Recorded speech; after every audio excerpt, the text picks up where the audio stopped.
And so yesterday I bought a printer. Right, this ain't got shit to do with shit.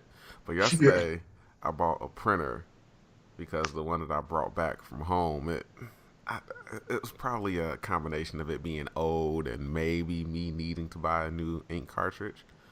But I think I already bought a new one. But whatever. So I bought a printer from Walmart yesterday, right? Walmart comes in clutch when it comes to needing cheap electronics. Right. So I bought a printer because I could have sworn I got an email from the mechanic that one of the mechanic places that I go to about with a coupon. It's like a free AC check and like 20% off repairs or something like that.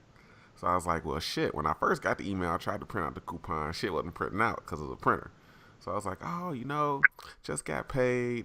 I'm going to buy a printer, print that out, go out there, get the AC looked at because I'm pretty sure I need to replace my AC compressor. But I kind of don't feel like doing it on my own. So I was like, oh, I'm going to go up there with the coupon, get it looked at, tell me what I need to do, and then, go from there. I mean, 20% off, still a decent discount on a fucking For sure. auto repair. Yeah. Can't find a fucking email that it says that in, and on the Yeah. website, on when there's like a discount section, every time you click on it, it says page 404 error, and I'm like, you motherfucker. So I Man. basically brought. I mean, the printer was $36. Okay, Yeah. so I'm not complaining about the printer, about like actually purchasing a printer, but I would have liked to actually have said coupon to print out because then I probably would have went up there earlier today or tomorrow or some shit. But anyway, For Oh sure. well, if we're talking about purchases, my job just launched package pickup.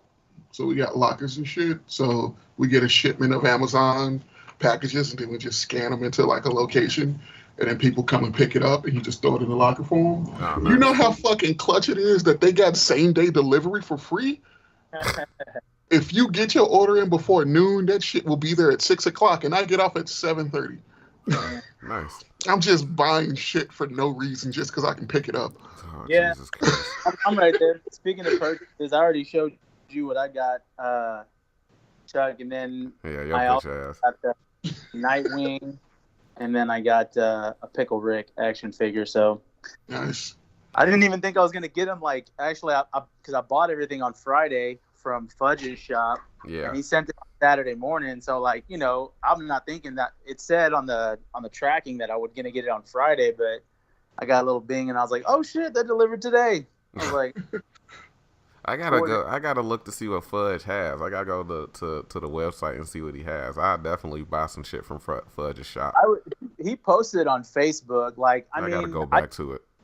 he doesn't do too many legends. Like, he actually doesn't like the line because like they honestly don't make him any money. But like Yeah, stuff that specific, like the DC Essentials, the new ones, yeah, those like they go to exclusively the comic shops. Like, you can't get that shit at like Target or Walmart. yeah, So he sells those, and I just tell him to sell it to me loose. So he takes it out of the box to avoid like the heavy shipping. yeah, So yeah, that's pretty much. I mean, I'll get a single if it's like a cover that I'm like really interested in, or like a trade, but that's about it. That's all I buy from him. yeah, But either way, good shit. yeah. Anyway, what's up, guys? This is Courtney, one half of the Brothers of Deconstruction here, with the other half of the Brothers of Deconstruction, Bruce, and my boy Hello. John.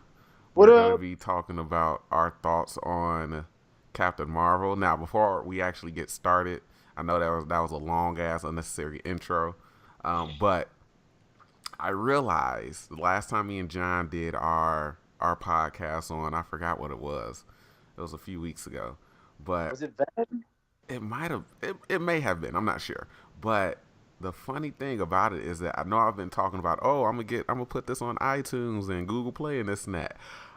Clearly, I wasn't informed on what it takes to upload a podcast, so I Yeah. didn't know that you needed like an RSS feed Yep. and then to link that to like Google Play or iTunes. And I'm sorry, I'm not paying for an RSS feed. So, I could have told you that. well, shit, I wish you would have. I was hosting a Ran Over podcast. I mean, I just went to Podbean. It's like $10 a month, and it gives you your RSS feed. But once we just started not doing Ran Over anymore, I was like, there's no point in me keeping it. Yeah. I don't know when that's going to happen. So until then, anybody that does listen to this is just gonna have to keep their YouTube browser open. Sorry. Oh, or you can download AdBlock browser, and if you close it, it still plays the audio. So, All right, just saying. listen to Bruce because I don't know nothing about that. Anyway, Captain Marvel came out on International Women's Day, March 8th. I saw it Friday. I may or may not have said this in my actual review, but my mom was in town with my cousin from Mississippi, so I got to hang out with them earlier in the day. Ended up taking off work. Realized I didn't need to take the whole day off because I was expecting them to be in town way longer than what they were. But fuck it. I went to the movie, did some early grocery shopping, so I didn't have to do it this weekend or today while I'm off, and got my review recorded. And I realized that I need to go back to reviewing on my camcorder because I'm just Your audio is shit? No, my audio actually isn't bad from the camera that I got, but I'm getting like way too many. There have been times where something goes wrong with the video while I'm editing it, and there'll be like a black spot that happens in it, and if I don't edit out that black spot, it doesn't export the video. And for my Captain Marvel review, at some point the camera just cut off. Like it just stopped recording. Like to the point where I was talking and the camera, like the lens went back into the camera and it just shut off. And I was like, oh. All right. That's cool. And it cut off way sooner than what I thought. So I'm just going to go back to the fucking camcorder. Having this nice little camera, I guess, is cool.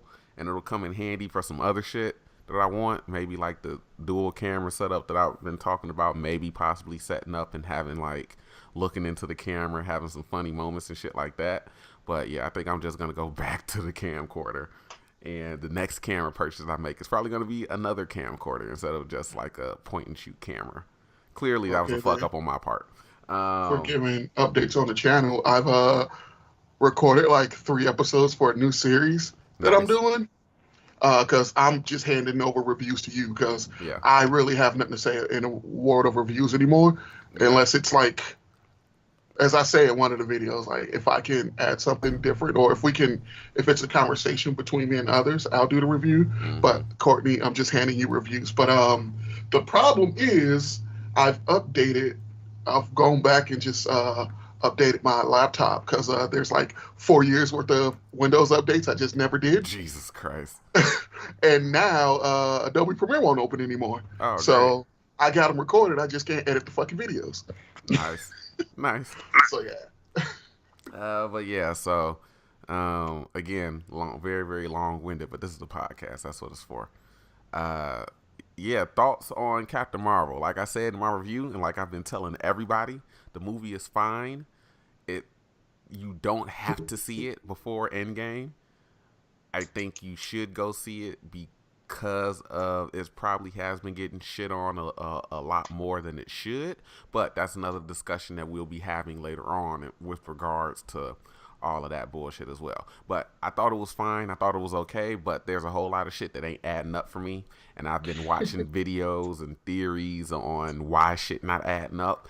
And even with those explanations, shit still ain't adding up. Like math is not being done here. So, I mean, let's just start from there. I enjoyed the movie. Okay. To an extent. Like, it hits hard where my enjoyment leaves. Like, it's like, which I'll get to in a little bit later, like you said. Like, but I enjoyed the movie. Like, it's a serviceable movie. It's Doctor Strange level to me, where it's fine if you don't see it, but you should see it because it's an enjoyable movie once again. And then there's that disconnect, and then it connects sort of again, and then it disconnects immediately, and then it's serviceable for the rest of the movie. And that's just how I look at it. So I enjoyed it. I went with the lady friend. I had some standard nerd moments in the movie. Yeah. Just because, I got some shit. I was like, oh, I see what they did. Yeah. But yeah, I enjoyed it while I was there, and then now that I go back and think about it, like all movies, I can dissect it looking back on it. Yeah. But when I'm there, I'm just trying to enjoy because I paid the fucking money for it. Right. $12 for 2 tickets because I leave before noon, so all the tickets are discounted. Yeah. Look, and my dumb ass, I better had it, found some type of enjoyment in it because my stupid ass, when I bought the tickets, mind you, let me set the scene here. So, really, before I let John say it, whether his thoughts on it. My mom and my mom, my cousin, and we were all out at lunch, and I was like, well, like the 7:30, the 8:30 showings are like mostly full. But they got this 3:30 showing that only got like, 8 to 10 seats taken. My dumb ass didn't realize that it was for the Dolby Cinema. Oh, yeah. And so I was like, why the fuck are these tickets almost $20? Because it's after 12. Like, I don't understand. Sure enough, when I was in the theater, and I was like, well, shit, was there any other like seats taken? Because it really wasn't a whole lot of people in my particular theater. It was decently full, but maybe like half full, just a little bit under half. But I was like, oh shit. Walking into the theater, I was like, wait, Dolby Cinema? What the fuck? Oh, damn, fuck. I should have kept scrolling. Sure enough, they had way more show listings and probably more open fucking seats. Had I just kept scrolling down on the AMC app and actually looked at just the regular digital version instead of the Dolby Cinema version. And that audio is a little bit uncomfortable. Like my body was hurting. Dolby is an assault on your body. Yeah. So I went to see Infinity War in Dolby, and when they're setting up, it's just like, hey, I'm like, oh, dude, come on. Yeah. And then you can feel that audio. It was a little extra. But anyway, John, what did you think? I saw it on Friday night.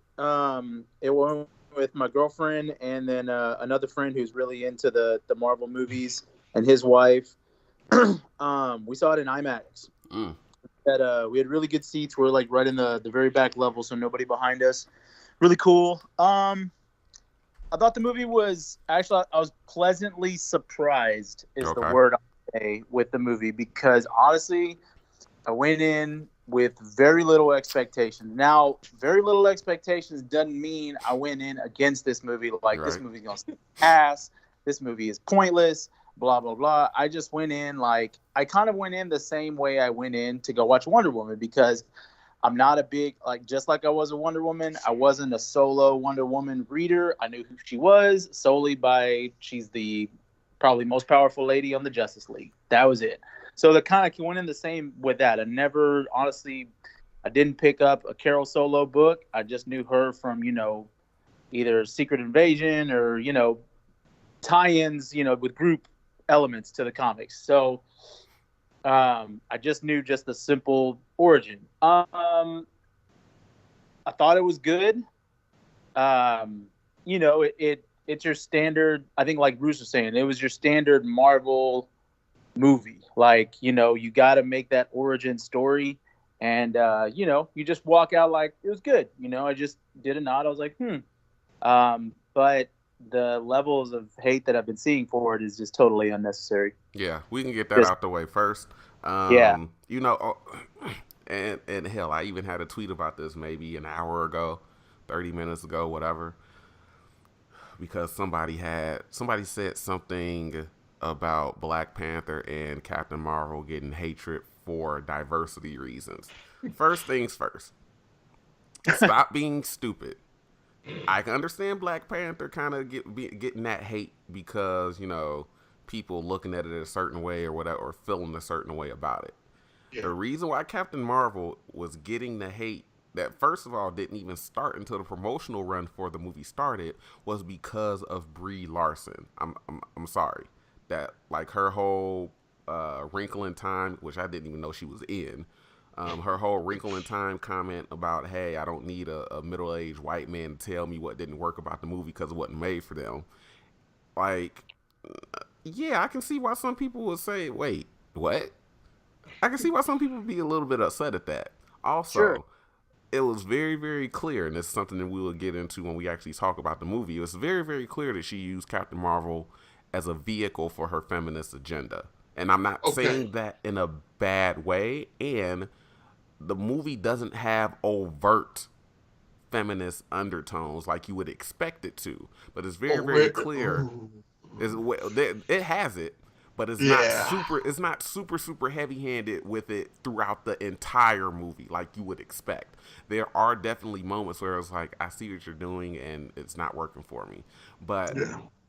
it's very, very clear that she used this movie as a vehicle for that because of her promotional run there. I'm not trying to take away seats at the table. I just want more seats for, like, if you want to say that I want more women, I want more people of color on the press junket.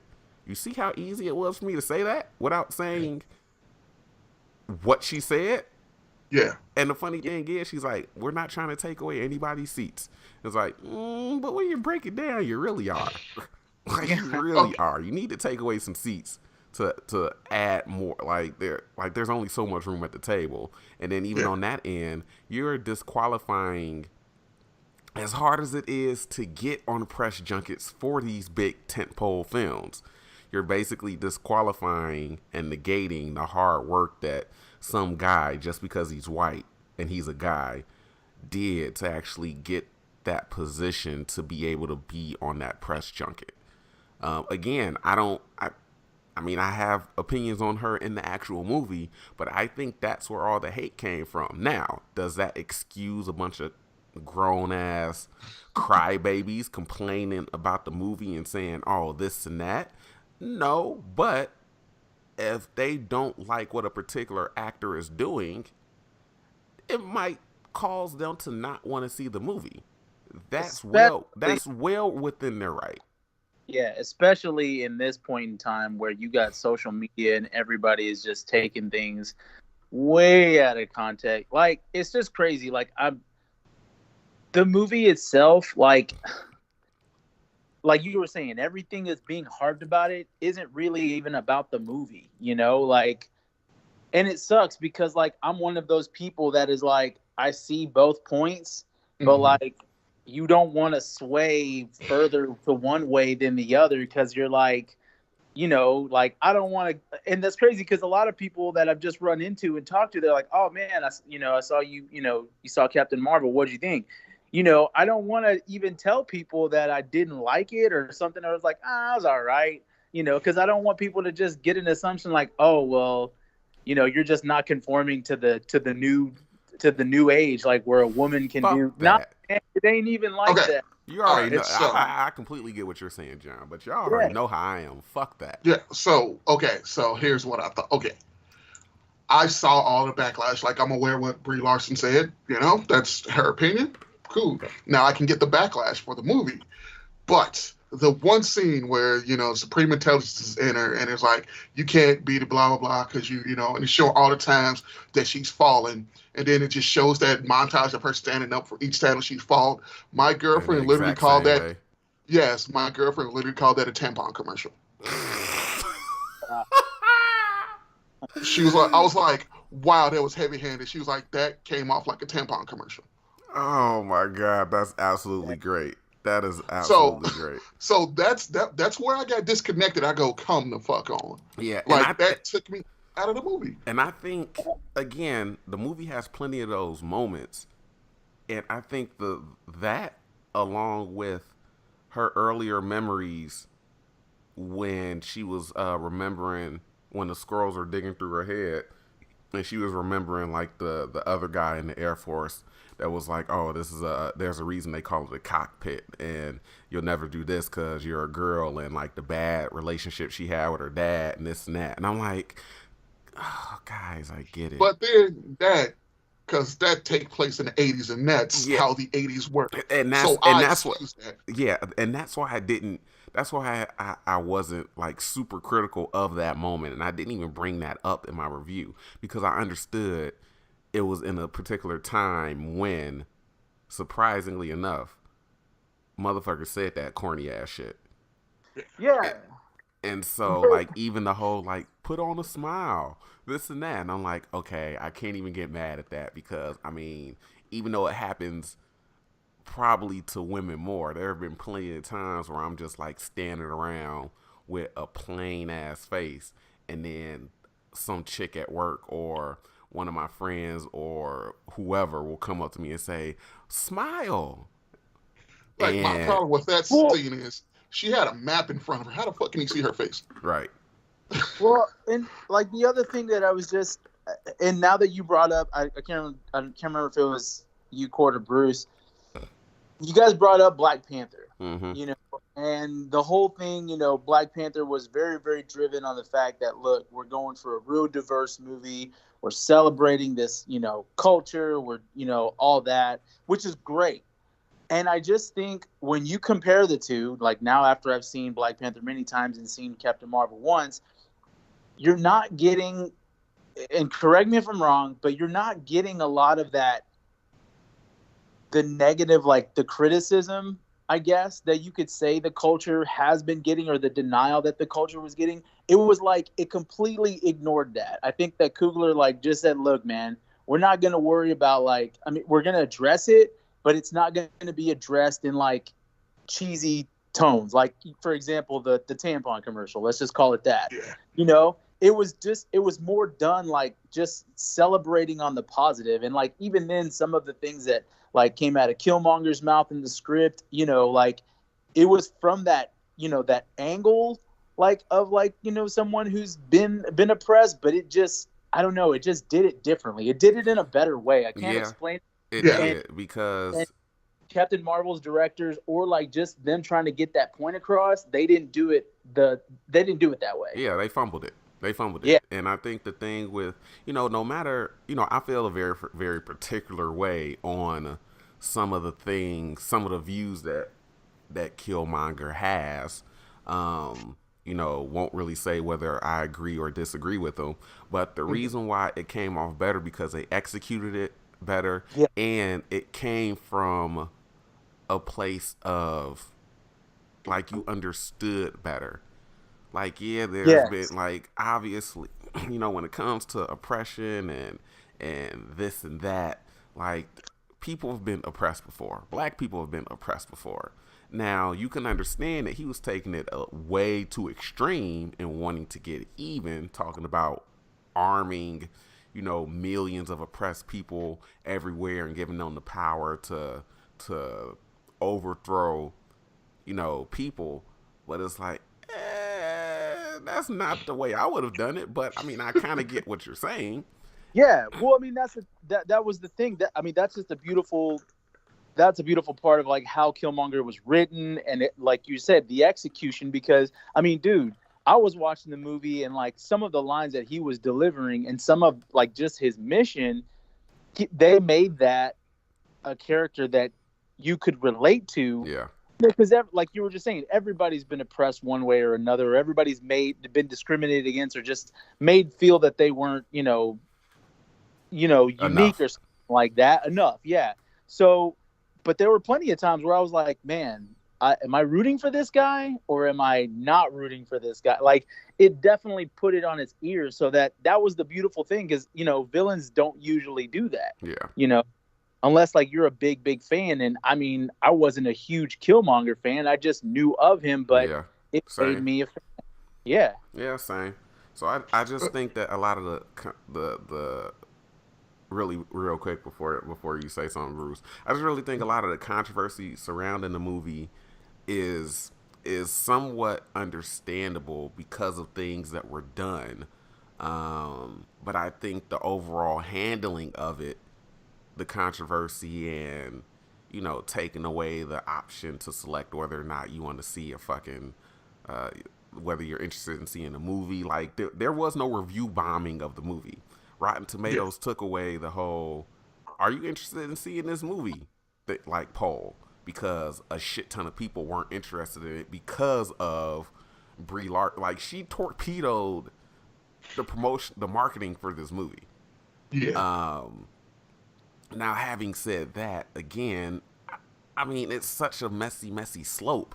But, even going into the movie, like, my disdain for the movie came from the way that the trailers were cut.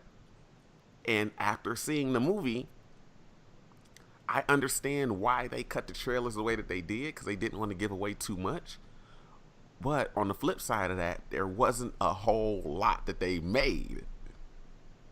Like there were a lot. Like I put this movie on the getting into the actual. Well, Bruce, what were you gonna say before we actually get into the actual like reviewing of the movie?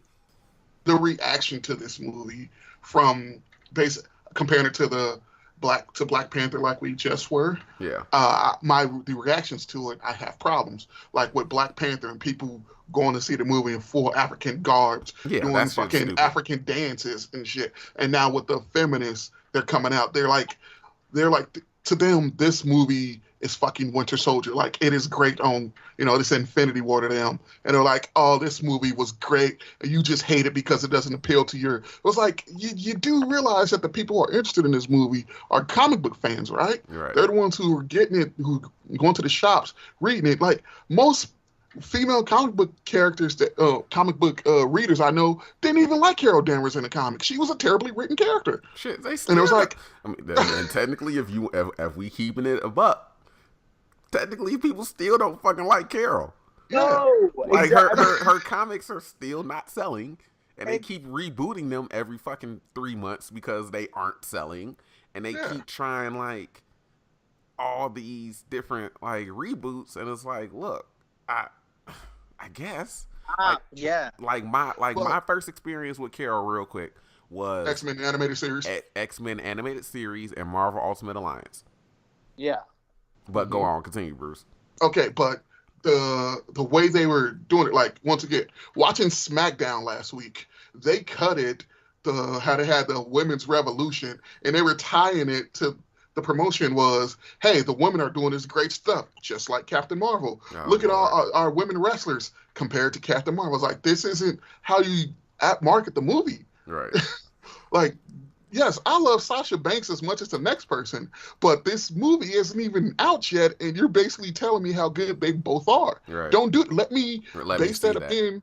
Yes, don't like they say and film writing, show don't tell. Right. You're telling me instead of showing me. Yeah.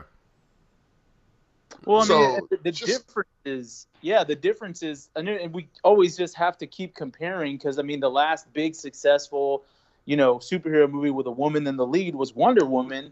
But again, I think it was different because, like, I've only seen Wonder Woman just like 1 or 2 times, but like there was not heavy discrimination or like, I mean, I don't know what you want to call it. I wouldn't call it oppression, but it wasn't like she walked in the 40s and like people were like, you can't do that, you're a woman. You can't do this, you're a woman. Like she wasn't getting like badgered. She came from, the land of the Amazons where all the women were proud and beautiful. So you could kind of compare it to, Wakanda. Everybody was proud of their heritage and everybody loved each other and it was harmonious. And then she entered in a world where they weren't used to it, but not to say that it was just filled with like people saying, well, you can't do this, you're a woman. We're not, because if that was the case, it wasn't. That's the thing about it. They didn't handle it, which is surprising, especially on the time period that Wonder Woman is set in. You think you'd have that shit left and right, but they didn't do that. And understandably, the time period that Captain Marvel takes place in, the 90s, and a lot of the stuff was based in the early or in the late 80s. Mm-hmm. Like that time period, I guess motherfuckers were more bold and they said whatever. So I can tie this. I started watching JAG on Prime Video, and like the first episode, a female pilot goes missing. Yeah. And so they're like, oh, hey, we're investigating. And there's like 2 women, and they're just given so much shit for being women that when I'm watching this, I go, yeah, it's based off of reality. Yeah. But Captain Marvel, it's like one scene of it in the Air Force, and then it's just badass female pilots. And I'm like, okay, you showed what it's like, and then you kept moving. Yeah. But then at the tampon commercial. Yeah. And but where I got reconnected was the fight scene where, okay, so most of the music took me out of it, but just the girl over that fight scene. Yeah. That's all you needed. That is all you need. I go, I get it. You got just a girl playing and she's beating ass. That's all the feminine empowerment that you needed for this movie. But that's still heavy-handed as shit. Like But I was watching somebody's video, and I don't know the band. I can't remember the band that they said, and I don't think it's one that I knew anyway. But they said a better song choice would have been some breakup song, about to go break up or something like that, and they played a little snippet of it, like during like that scene, during like the snippet of the scene, I guess, from the trailer. And I was like, yeah, that probably would have worked way more better. And they were basically explaining it as she's basically breaking up with the Kree anyway, so that would have been a way better song choice. And I'm like, I mean, yeah, but Okay. like a lot, Just a Girl, took me out. Surprisingly, even though it wasn't like anything meaningful or anything like that. When the beat for Waterfalls started, that kind of threw me out because I was like, wait, what? I was like, why waterfalls during this point in the movie? Like, it's inconsequential. Like, it doesn't really mean, that scene doesn't mean shit. It's when they're traveling, when her and Fury are traveling to the Project Pegasus base. But I don't know. When I just heard that beat, it kind of threw me off. But the biggest one for me, and this wasn't even like anything regarding like women empowerment or anything like that. It was more so due to like the whole 90s thing.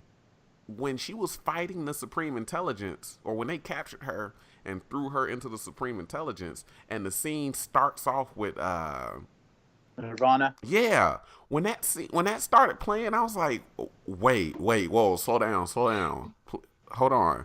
Like, literally, I was disoriented in the theater. I was like, wait, why was this?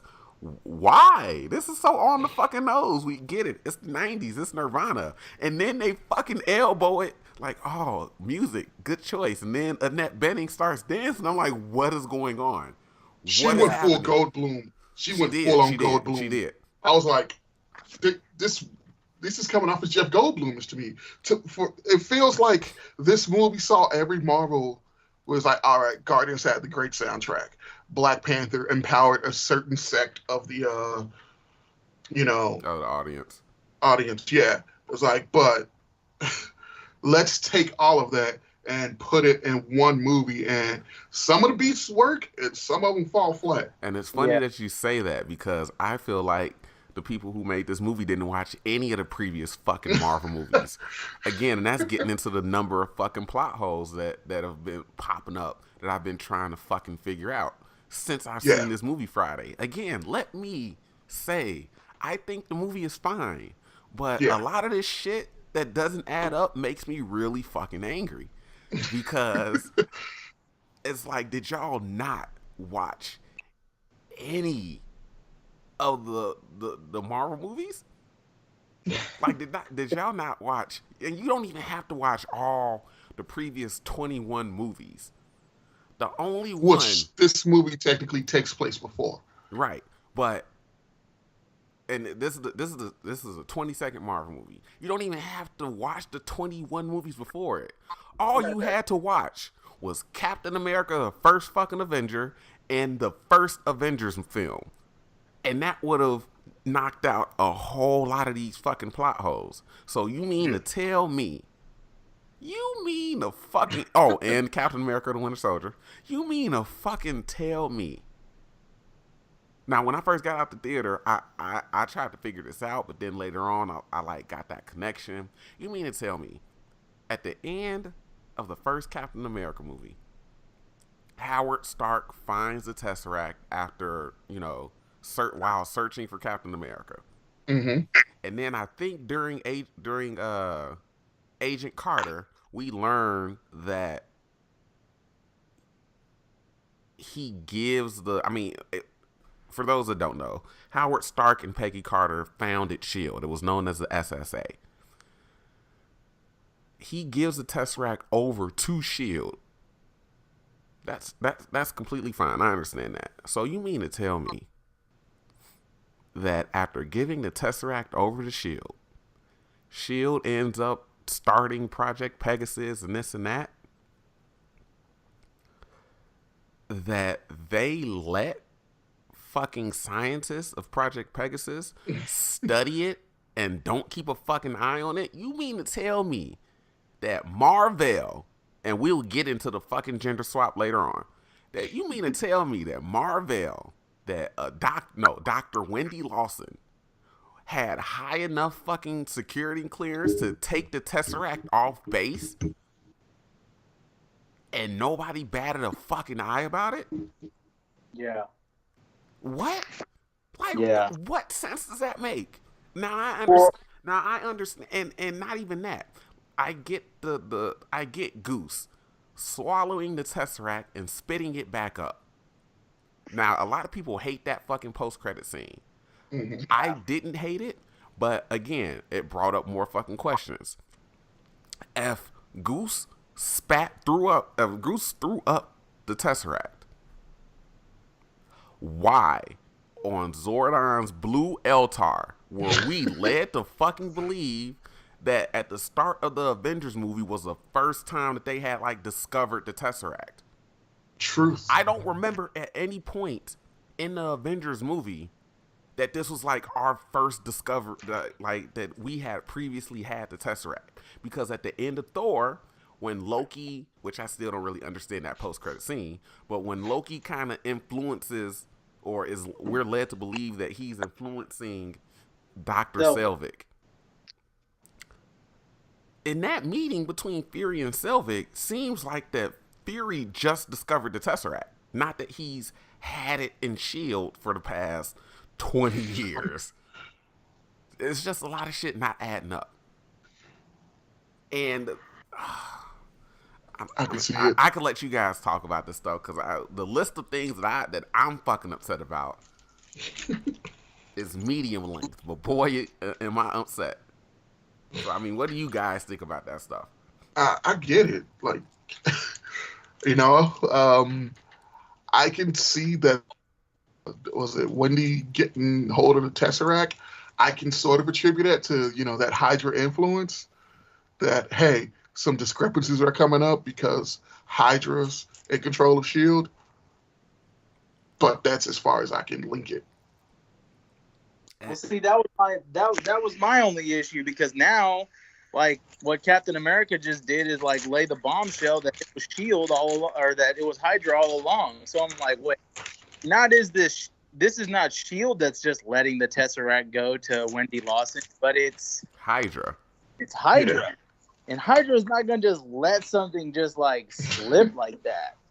Like, I'm sorry, because then if you tell me that, then you're basically discrediting the organization known as Hydra, which they were supposed to, obviously they're supposed to be the smartest guys on the planet because they infiltrated S.H.I.E.L.D. all the whole time. Yeah. So it just doesn't make sense. And then it even just like, I don't know, it just didn't ruin continuity issues, like just like for the movie and Tesseract sake. It just like shit going further too. Yeah, and I mean, it's just like the one thing that I was like really, really, I don't know. It's just kind of something that's been on my mind. But I really hope is one of my points. Continue, because I think I know where you're going. The straw that broke the camel's back is like, man, dude, I wonder what is going to happen in Endgame with the Infinity Gauntlet and the stones, because, man, the cinematic universe just puts way, way too much emphasis on the importance of the stones. Yeah. Like, everything came from the stones. And I get, like, that's cool. Like, I get that they're like, it connects the source, but it's just like, there's got to be some things that are left, not to the unexplained, but just give a different origin. Yeah. Now, the funny thing, real quick, the funny thing about that is that when it was revealed that the item powering the light speed engine was the Tesseract, I literally said in the trailer, what? Or in the theater, I was like, what? That's fucking stupid. Yeah. Okay, here's another problem that I have now with this. So at the end, Carol gives Nick the new two-way pager. It's like, if there's a problem, Oh yeah, this is one. Use in case of emergency. The Chitauri fucking yes. And you know what the funny Ultron. thing? You know what the funny thing about that is though, is that I just watched a video earlier as well about like why did Fury wait to call? And one of the things that they were saying in the video, it was a new Rockstars video, I believe. It was like a 5-minute video. They really didn't say shit, and that's why I was kind of upset. So I went to the comments. But in the video, they were saying, well, you know, Fury believed in heroes, in the heroes, and that's why he didn't feel like he needed to press the pager and call Carol.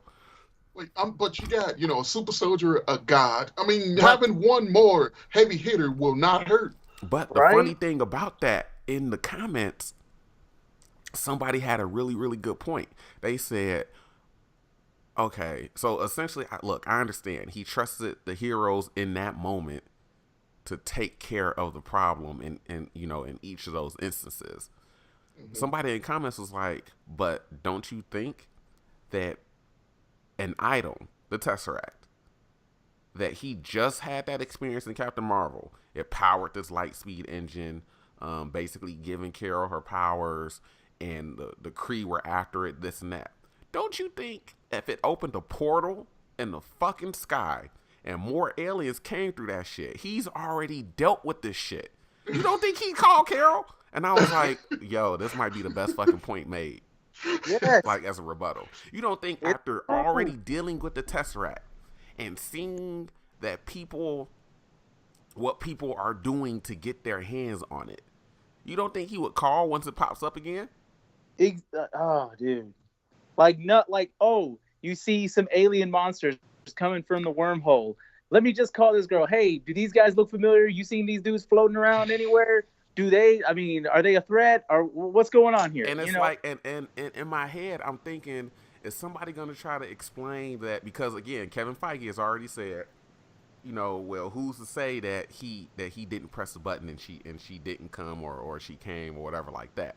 And I was like, I feel like that's a cop out, but he's telling the truth. We've only ever seen him on screen press the button in the mid-credit scene of Infinity War. But my thing is, if he pressed the button after discovering or after dealing, again, just even thinking about this shit makes my head hurt.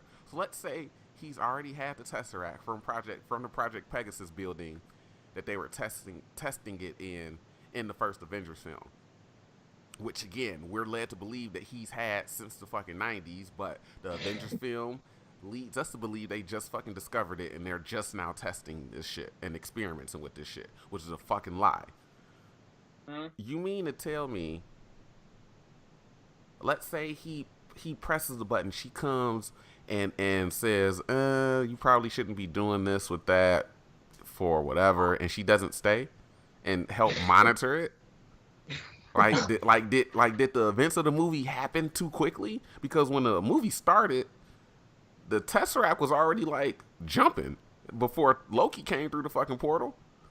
Yes. So you mean to tell me that they've been experimenting on it for I don't know how long, and Carol just didn't stay afterwards if he did call her during that time? The only way I can explain that away is say he pushed it during, you know, the first Avengers movie. She's been traveling for damn near 30 years. Maybe it takes her like a good 8 to 10 to get back. So maybe she's responding to the Avengers instead of Infinity War. Because, you know, in a post-credit, there was like, they kept pushing the goddamn thing. Yeah. So that's the only way I can explain that away, because she's been traveling since the 90s. It is like 2000. So maybe she just didn't get the page. Yeah. But even then, she says the range on it is good for a couple of galaxies. Do you know how big a fucking galaxy is? I mean, look. I understand. You're playing devil's advocate. I do this shit all the time when trying to explain shit. But in this instance, I'm trying to salvage my enjoyment of Avengers. Don't like, look, let this movie, if this movie is going to be the mess up, let this movie be the mess up. Look, man, don't ruin part 1 of Avengers for me, because it was just so good. And now I'm just like, he could have called Captain Marvel this whole time. Like, but that's what people are asking. I mean, it's true. I'm yeah. gonna step away real quick just because like my nose is running. So you guys like talk about some stuff while I go get some tissue, but shit just not adding up, man. See, now, and one of the problems, like a movie that you said before, all of your major things have happened outside of Captain America, because, Captain America established things instead of treading over what's already established, is like you create these type of paradoxes that people have to now try to connect and see how can we fit Captain Marvel into the scope of everything that's happened right now, because it takes place before legit Iron Man, Thor, Avengers, and so on and so forth. Like how it just it fumbles some shit. Now I can see why Courtney says he doesn't think the people who made this movie watched any other movies before, and he kind of shits all over they took some beats from the previous Marvel movies. Yeah. Well, I mean, I don't know. Like, I can't keep but just addressing more like continuity issues, because even then, like, he didn't at the end of Iron Man 2, Fury gave Tony like the Avengers Initiative like portfolio with, maybe that shit that he was writing at the very end, like that thing on the Word doc. So it's like, yeah, wouldn't Tony have known about Captain Marvel if he knew about it? Yeah, like and one thing that I saw on Twitter from Terrence, who Bruce has met, but yeah, he said it was either him or somebody who retweeted something that he said. He was like, "So you mean to tell me that the Guardians, Thor, ain't nobody heard about this blonde white woman protecting like planets?" Because she took off with the Skrulls to find them a new homeworld. You mean to tell me the Guardians and Thor and nobody else has seen this blonde white woman who lights up like a fucking star going around even from the Kree? You mean to tell me that Ronan, who said that they would fucking come back for the weapon, which is the woman, and we ain't nobody said shit? Which apparently I saw a tweet earlier about a report that Captain Marvel 2 could be another prequel taking place before the modern day MCU. And I'm like, yeah, y'all ain't got no fucking choice but to make it another fucking prequel. But are y'all gonna retcon a whole bunch of other shit, or is this gonna be like smoothly placed into the I think irreparable damage has been done, and they're gonna have a really hard time trying to find a way to fit Captain Marvel in, because clearly, what do they used to call them? The short movies that used to come on the Blu-rays. The one shot. Maybe we can get a one shot on this. Oh my god, this one shot would have to be its own fucking movie. I mean, okay. Not to harp on the fuck ups, I would like to now talk about the things that they can build upon. Now, generally, Skrulls have been villains, and they made the Skrulls a sympathetic race. But I still think that they set it up enough where you can have that rogue sect of Skrulls that start Secret Invasion. Well, yeah. Kevin Feige himself has already said in an interview, like, not all Skrulls are bad, not all Skrulls are good. Just like you can imagine with the Kree, not all Kree are batshit insane, and not all Kree are good.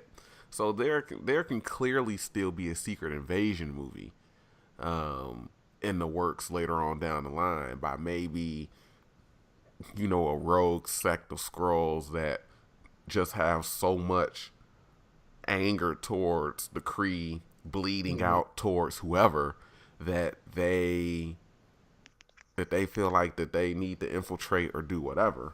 But what I was gonna say was, and I love the twist with the Skrulls. Yeah, I love that twist, especially because of Ben Mendelsohn. Ben Mendelsohn Talos is the best character in this movie.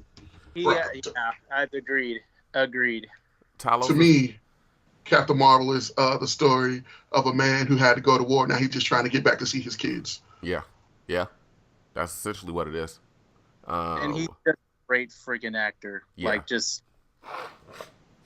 Like, they severely caught me off guard with Ben Mendelsohn. I was like, this dude's the villain in everything. Yeah. How is he not the villain in this? Right. It's like, he's not the villain. I was like, you fucking got me. And this is me being racist as shit. But just because he's a Skrull, I still had a little bit of doubt. I was still waiting for another twist where it turns out, hey, I got you. And he like stabs her in the fucking stomach or some shit like that. But yeah, that was legit too.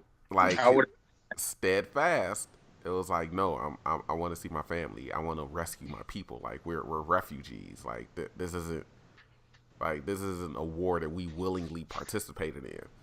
So I'm waiting for someone to make the meme was like, Carol, let me see my kids. Oh, Jesus Christ, that would be great. That would be great.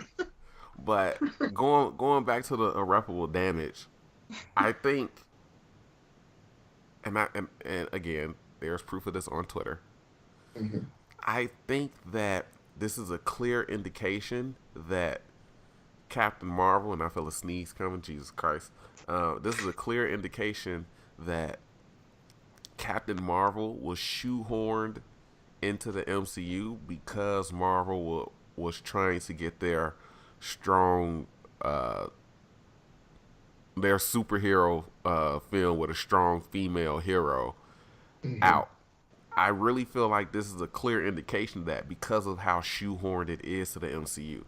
Like, the two biggest things I hated, like outside of the plot holes, the two biggest things that I hated about this film was I didn't even hate the gender swap with Marvel. I didn't even hate Neither that. did I. But I thought it was, they could have made better choices with it. As far as like doing what they did throughout the film, I thought this entire film is a culmination of a bunch of poor choices made and executed. But the two biggest things I hated about this film was how Fury lost his eye and how he named the Avengers Initiative. Yeah. And I don't know. I honestly can't tell you which one I hated more.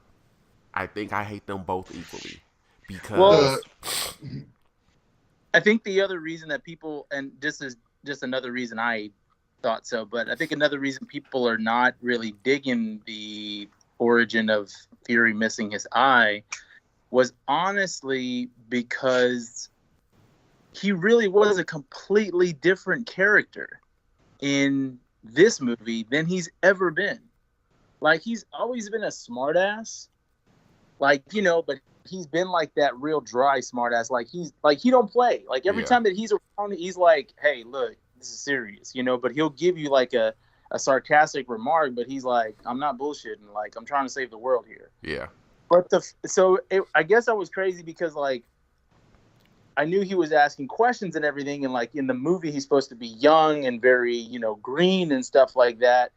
But there wasn't anything in this film that said, okay, how did we go from this Fury to like that what Fury. Was it to that Fury? Like, how did he become like so super serious? Yeah. And like that. Yeah. You know? Okay. So to me, I hated the naming of the Avengers more. Like, the fact that Fury lost his eye in such a meaningless way. Like, I can get that. I go, yep, you, once again, you subverted my expectations in a good way. Whereas you think it's just some big battle, and it's just an alien cat scratching him. Which, okay, yeah, I can see that. But then it's like, the protectors of Avengers, like, Carol the Avenger Danvers. Yeah, maybe we should call it. I was like, okay, that's once again heavy-handed as fuck. Yeah, I thought that was heavy. The reason why I hate the cat scratch fever moment was because of Winter Soldier. Like, in the context of the movie of Captain Marvel, it's a funny gag. It's very, very hilarious. It's funny. Yeah. But in the context of the bigger universe, okay, I see. it shits on Nick Fury as a character. Yeah. Because, you know, we're told in this critical moment, well, not critical moment, because it really happens in regular dialogue. It's a serious moment. But it's a serious moment in Winter Soldier where Nick Fury says, the last time I trusted somebody, I lost an eye. From that point on, just like when people were running around after Widow and Hawkeye had that dialogue in the first Avengers movie about Budapest. Everybody wanted to know what the fuck happened in Budapest. Everybody wanted to know how the fuck did Fury lose his eye. And for you guys to have that moment to actually capitalize on showing us, only for it to be a fucking alien cat scratching him that honestly didn't have no reason to fucking scratch him. If we keep it real, he had been goo goo gaga in the cat all fucking movie. Even after seeing that it was a fucking flirkin, it was like, look, I'm trusting you not to eat me. And then it has its moments. Oh, yeah, who's such a good... And then it gets scratched. Like, why would the... He been kissing the cat all fucking movie. Now is the moment that the cat gets defensive. And then tell me this. I mean, come on now. And look, I don't have a pet, but maybe y'all do, and maybe the people listening do. But I'm sorry, but you get scratched by a cat or you get bit by your dog or something like that, you're not going to sit here and just, 2 days later or however many days later still keep that. Like, I'm going to be pissed. Like, I just lost an eye over this motherfucker. Like, no, I'm going to have to get you up. Well, I'm definitely allergic to cats, so I would not have a cat in the first place. Well, yes, but I guess what I'm saying is, like, if you did something like that, if you had a pet and they bit you, or, they bit someone, like, yo, you got to go, man. But, like, that's the thing is, okay, and that was the other, like, point of continuity here is, like, okay, Goose stays on Earth, so where the fuck has Goose been all the fucking time? Where's this fucking scary-ass Flerken that's... Because why wasn't he helping fight the Chitauri? Exactly. Yeah. That's a legitimate question, though. Like, who knows if the Flerken have the same... I mean, yeah, it's disguised as a cat. We don't know if that's actually just how Flerken look, and then the octopus and interdimensional stomach is just on the inside, or if that's just like some disguise that it has or whatever like that. But that that means that it probably doesn't have the same lifespan as a regular cat then. So it very well could be alive 30 years later. I don't remember it going off into space with Carol because it spat up the fucking Tesseract on Fury's desk. Where's the cat? Unless Carol went and came and got her in 2012 or maybe like during the Avengers, like, oh, I left my cat, so let me pick this up. Like, I mean, this guy could come in handy. I just really hated it because I would much rather have actually had one of the Kree like torture Nick. And I was honestly thinking something along that. Like, well, once I got the twist, but I mean, originally I saw, because it was a good twist. I'll agree with you there. I know y'all were talking about it, but I thought that it was gonna be Talos that was gonna do it, but disguised as, one of the Kree. Yeah, well, no, not disguised as one of the Kree. I thought it was going to be him, like disguised as his boss. Yeah, disguised as his. Like I thought it was coming when he went to go check the body. I mean, I thought it would have came there because I didn't. I mean, again, I wasn't saying. I never thought that Nick losing his eye was going to be at the very, very end of the finale because it was post finale. Yeah. It was like a little in 5 minutes. I thought it was going to be like in the middle of the movie, and then like the next. The whole final half of the movie, dude is going to be having a patch on his eye because he lost it. Yeah. But, it is what it is. And, when they gave Goose a fucking character poster, that told me that it was going to be a Flerken. And I even went with the running joke with pre-release that the cat was going to fucking take Fury's eye. If they were going to fucking go through with it, I really wish it wouldn't have been a fucking scratch. Like, let the fucking tentacles come out slashing at shit. And that's how he gets the scars on his eye. Because even if you go back and look, and this is some nitpicking continuity shit, but even if you go back and look at the Winter Soldier scene, those scars don't line up. The scars he got in Captain Marvel don't line up with the scar that he has in Avengers going forward. Nope. So it's like, gosh, y'all couldn't even get that fucking right. Now, moving on to the naming of the Avenger, renaming the Protector Initiative to the Avengers Initiative after Carol, that was so fucking heavy-handed. And the other thing about it was that if you notice, because this is something else that got brought up in a like an Easter egg video, Carol's call sign is Avenger, and I was like, oh, come on! Again in the theater, I was like, that's trash. That's fucking trash. Maria's call sign is Photon. And I was like, That's still heavy-handed as hell. Okay, come on. All right. But the funny thing about this is that one I forget his YouTube name, but I came across this review just looking up Captain Marvel reviews. Mm-hmm. One of the funnier things about this film, knowing like what he said in the review, and knowing about how people look as far as uh, movies not like being inclusive and whitewashing and this and that. I didn't know that Monica Rambeau was the first Captain Marvel. Yeah. Before Carol. So he in his review he was like, so you mean to tell me they shat on Monica, making her a young girl that looks up to Carol instead of making her like Captain Marvel? And I was like, oh shit, he got a point.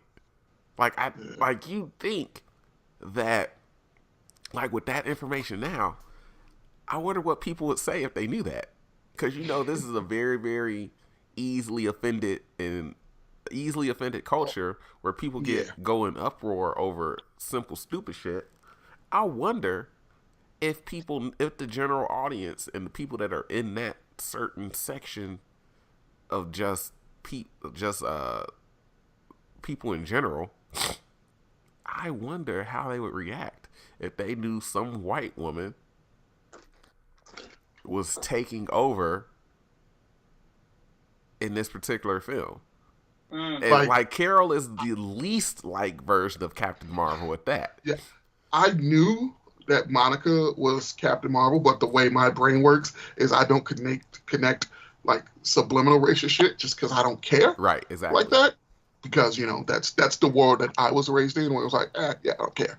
But just throwing it out there from that perspective and then thinking it was like, how come no one's making a fuss about that? Right. And it's like, she's the least liked version of Captain Marvel, and then you make the actual second Captain Marvel, who was a female, a kid that looks up to this one. Now I won't go as far as what he said, saying, "Oh, the great white savior, great white hope," and this and that. But I understood his point. It's like, yo, you could have done something so different, and Monica has apparently Monica has nothing to do with the Kree, from at least from what he said. I didn't look into it, but apparently she has nothing to do with the Kree. Didn't even know of Marvel, but there are just so many decisions made with the film that could have been done better. And I think going back to what we were talking about, renaming the Protector Initiative, the Avengers Initiative, due to Carol. Yeah, it was just heavy-handed. Like you could have made her call sign anything else. You could have made it fucking. What was one of her aliases before binary? Was it like Starbird or Warbird or something like that? Warbird. Yeah. Warbird. That would have made more sense. Yeah. Yep. Captain Carol Warbird Danvers. Like, come on now, y'all. You didn't even... Like, even if, like, you could have done something, like, if you would have made her call sign Rogue, I would have lost my shit.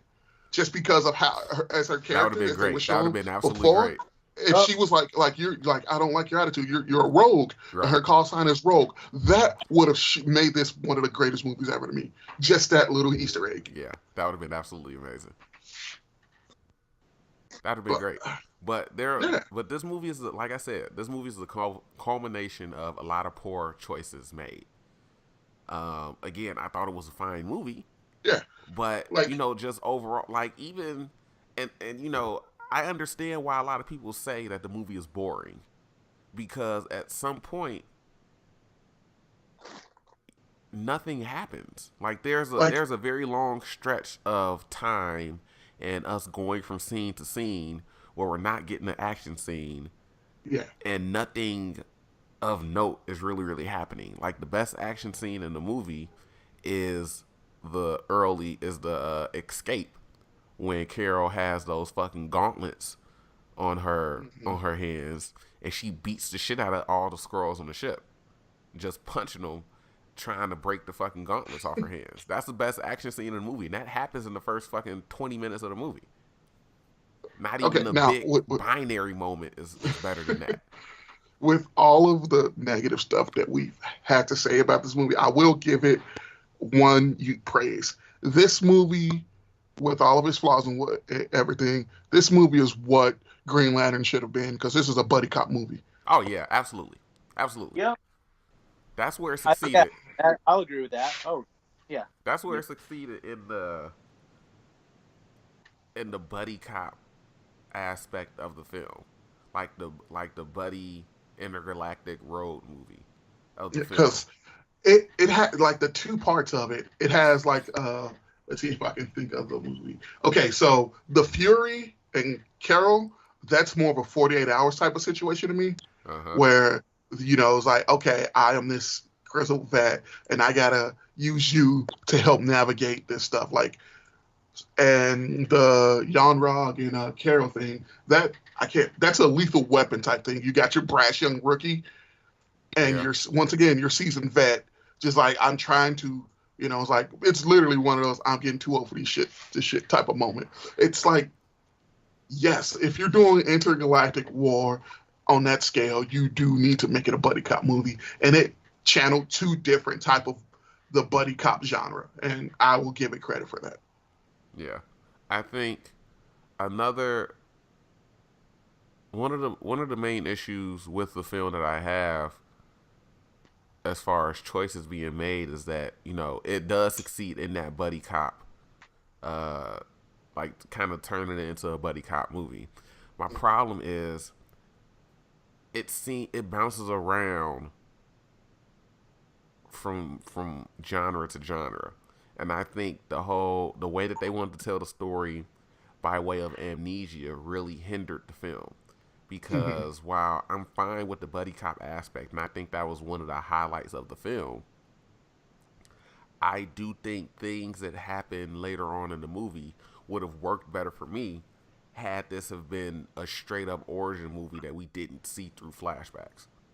Yeah. Like Lashana Lynch, who plays Maria Rambeau. She's been getting praise for her role in the film, and the emotional moments in the film. For me, and I say this in my review, for me, those emotional moments don't hit because we don't really get any. We're told about their relationship and shown their relationship through photos and what word am I looking for? Jumpy flashbacks. Yeah. And it's not really even all that much time spent with each other. So when they have that rah-rah go girl moment of Carol doubting herself and Maria telling her, look, you're my best friend, you're stubborn, you're a pain in the ass, but you're strong, this and that, and the third, that doesn't hit as hard as it should because I didn't feel that connection between them. You were telling me they were best friends and you were showing me pictures of them, but I didn't feel that. Yeah. And when she was telling her the main moment that she's been getting praised for is the moment when Carol first comes back and she tells her, "You are my what you coming back isn't what hurts. What hurts is you leaving and you're not the same person that I knew and you're too stubborn to actually be dead." That was a scene that Lashana Lynch has been getting praised for. Even that didn't hit as hard for me because they were telling me they were best friends. Yeah. Like, oh, they're best friends, and having Monica go over pictures and this and that. No, you didn't have a good relationship with your dad, and that's when you became part of our family, this and that. You mean to tell me that Monica and Carol have been friends for, or Maria and Carol have been friends for at least, how old does Monica look in this film? 9? 10? Like, she's like 11-ish. Yeah. Because she's got the height of an 11-year-old. I'm basing this off of height. You mean to tell me that they've been best friends for damn near a decade?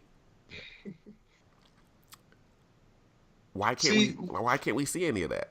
where I would have fixed it is instead of, like when the scrolls were trying to figure out where to find everything, just play that in real time, like getting to know like their relationship, and then it was like, wait, go back, and then show us all that they're looking at it. So you feel the weight of Maria's loss of Carol, and you also establish, hey, these people are best friends. They've been through a lot of shit together. Instead of just the jumpy flashback they was doing, play that in real time, just with the scrolls voiceover, so we know what the fuck they're doing. Yeah, and I Yeah. and I think the pictures is cool, but again, we don't see any of that shit. We see like I don't want to say the hallucinations, but the superimposing of her walking into the bar and having those moments with Maria.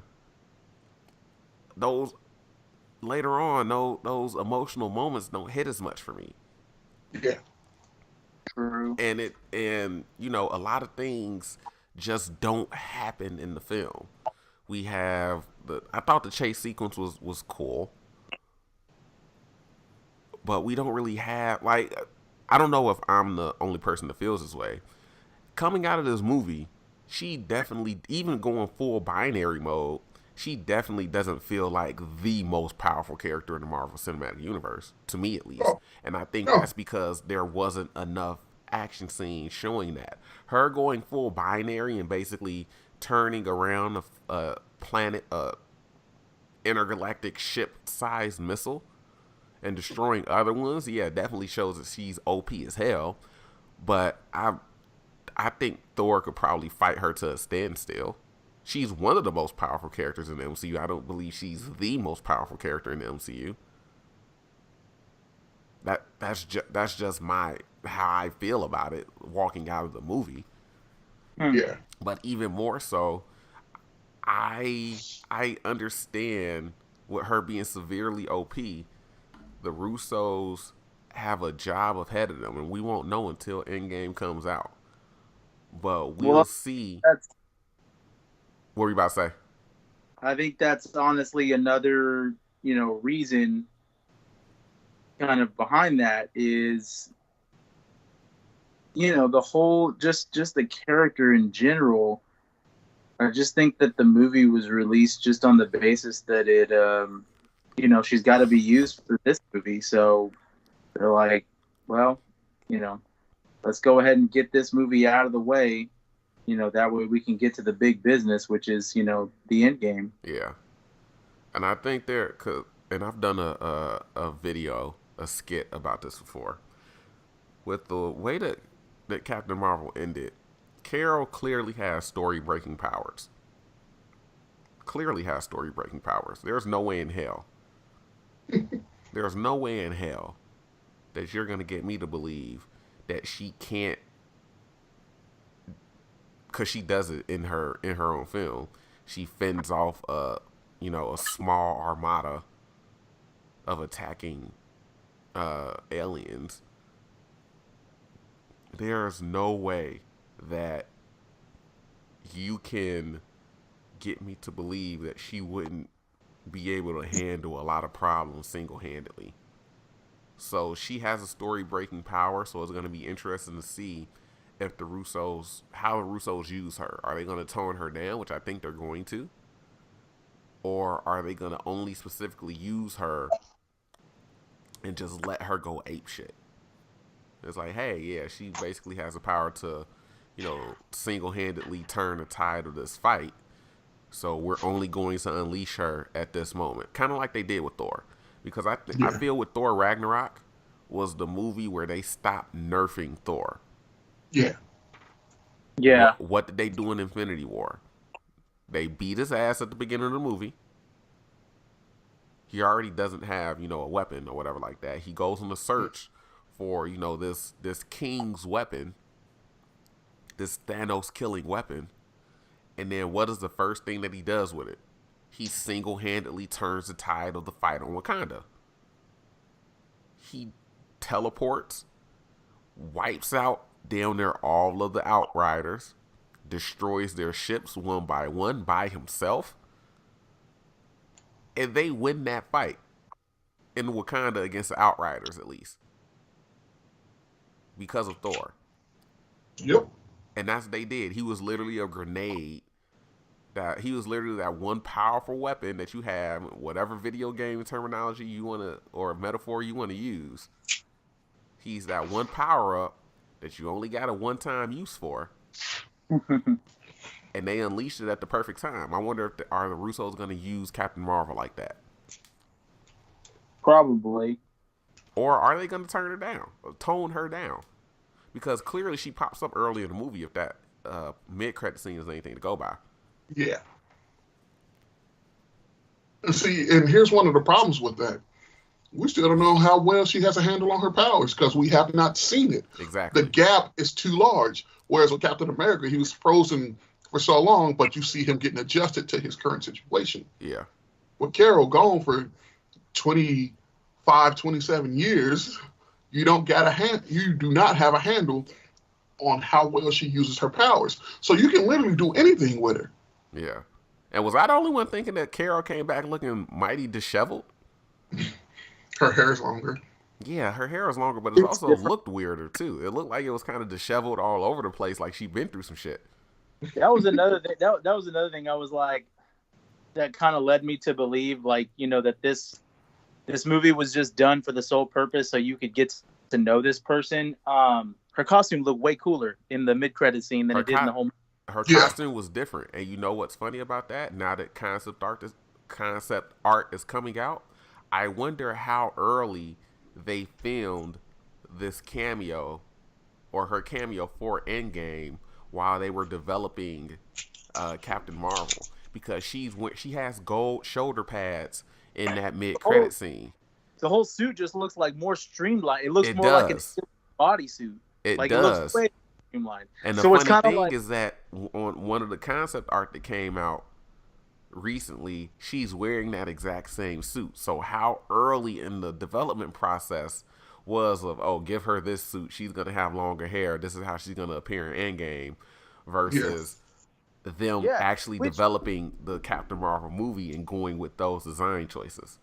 Which from a creative standpoint, that really sucks, because if you're the director and you're trying to just make like, and that's like probably for another discussion, but like, you know, some of these movies, they get made and, you know, they're made with the intention that, look, this person is going to go on to do this. And I guess what I'm saying, like visually and like in the costume department, people don't make a costume to be like, well, we're going to make this costume like half-ass, or we're not going to make it as good because there's potential that this, you know, there's going to be a sequel. So because there's going to be a sequel, we have to do a better one for the sequel.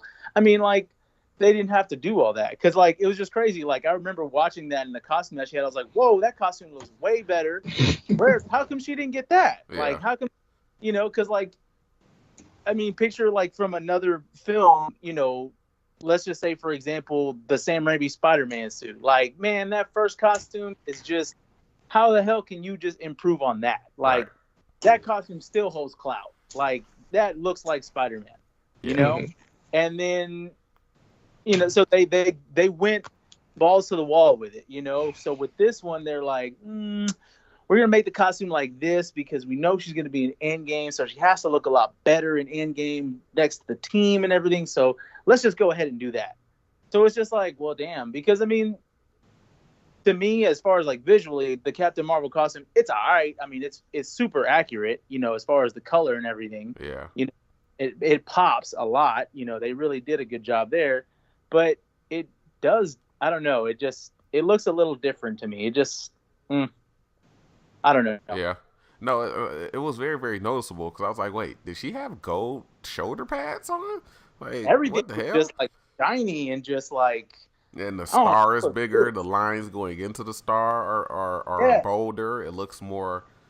It looks more gold. The stars is look to be a little bit more flatter instead of kind of like that double star design that was on the Kree Star Force suits. So I'm interested. Like it's going to be interesting to see about the new suit. Are they going to? I mean, they don't really need to explain why it got changed, but Nah, they never do. They're just gonna say it's the movie. It's a new movie. Yeah. So, yeah, but I mean, overall, again, I thought the movie was fine. I think Captain Marvel is definitely going to be one of those films that gets talked about how it could have been done better, like Oh yeah, Suicide Squad, like Man of Steel, like Batman v Superman, yeah, like how people feel about Thor: The Dark World, Iron Man 2, as far as like improving on the movie. Yeah. Um, Now, some people think this is the worst MCU film to date. I don't agree with that, but there are nah, definitely some I wouldn't problems. give it worst MCU. I'd give it worst first outing. Yeah, and I think that goes to some of the story making decisions that they Yeah. went with. Like, if you're gonna do an origin film, this film could have been this film could have done without the amnesia angle, nothing. because that didn't help anything. It's not like Exactly. we were going through the same process as she was. Like, we already knew she was going to come out on top of everything. And even due to the marketing, if you're a savvy moviegoer, not even knowing much about the comics, because again, I don't know much about fucking Carol Danvers, but watching the trailers, I was like, clearly they're going to play around with this whole amnesia angle, and the stuff that we heard in the trailer about when Talos tells her in the trailer, "Let me tell you what you really are." From that point on, I was like, "Yeah, this is gonna be a brainwashing type of moment." Yeah, it was. I don't know. It just, to me, it wasn't a bad movie. It wasn't, So like I said, the people that are saying like, man, this was a complete clusterfuck, I don't think it was that. It was a good movie, but definitely a lot of creative mistakes and continuity issues were made to where I I'm saying understand it's why a some people clusterfuck, but yeah, feel the way that they do. Like, exactly. I disagree. I don't think that it's a bad movie, but I don't. I'm not gonna argue with you when you say that you do feel like it's the worst MCU film, because I can see what would make you feel that way. Yeah, I, Exactly. I wouldn't call it a clusterfuck. It's a misstep. Yeah, It's you can Yeah. see what the end goal was. Like, we have our powerful female character movie out, and it's just. and if we being real, Black Widow should have got her movie before this. I mean, I mean, because there are people invested in it, so I can understand. But even then, like, just picture this as a mistake, and this is just something I'm thinking about. Like, honestly, I really wanted to see one thing I didn't get in this movie, which I really wanted, was I wanted to see more involvement in the Kree and who they were. Yeah, And what was really cool is any time that like regular Kree like were on screen, I wanted more of them. Like, not like too much, but I mean, I just wanted, like, man, their look was like very accurate, and like, how they were presented was very accurate. But just for this, like, let's say the misstep that they wanted to do, because again, they were really pushing the female empowerment. Um, if they'd have had a male as Marvel and like in his Kree uniform, and then like make it a male, but have that male pass on, the powers. Like, let's just say they did it comic accurate, and he passed on the powers in that explosion, you know, while he died. I think that would have been given more of an opportunity for the equality kind of like presentation, or the kind of like message they were trying to perceive. Instead of having it be a woman like with Annette Bening, if they had a man, like, let's say you could have casted, a very well-known older actor, in that role, and he'd have been Marvel, and he'd have had like, a little cameo. I mean, like the same way that they did Michael Douglas for Hank Pym. yeah, You would have had them. You would have had him like specifically choose and always like root for Carol. It would have made other people root for Carol, yeah, because that was the thing, is you didn't root for Carol because you didn't care, yeah, and because you didn't care, like that's the whole focus of the Marvel Cinematic Universe, is you have to care about. I mean, they always push that in those interviews. They're like, you have to care about the characters, and if you care about the characters, you're gonna love the characters. yeah, Nobody cared. yeah. Like, I, or I would have reversed it. Say you open a movie with the crash, but she stays on Earth. And then she wakes up from however long her coma is, say the same amount of time passed, 6 years. And now she's getting all these powers, and like Shield is helping her deal with it. And say you bring some of the Kree Skrull War to Earth because Mar-Vell was there, and that's how she got her powers, right? That idea. So now she's fused with Mar-Vell, and now she's getting flashes of something that she has no clue what it is. So then she was like, okay, all my powers I have unleashed. I have this other force in my head calling me someplace. I'm a boot up your two-way so you can get me if you need any help in case something else comes. But I got to go explore and find out where this power's coming from. Yeah. I think that right there would have been a better movie. Yeah. He spitballed a better movie. And the funny thing is, that's a great alternate version of this film, because the one thing that I can say, this is probably the hardest film to try to come up with a redo to make it better, in my opinion, because I was trying to think, there are things in this film that I liked, that I wanted to stay. I like the twist with the Skrulls. I like the whole deception angle of, oh, this Kree Skrull war, the refugees, this and that, because that's comic accurate. The Kree are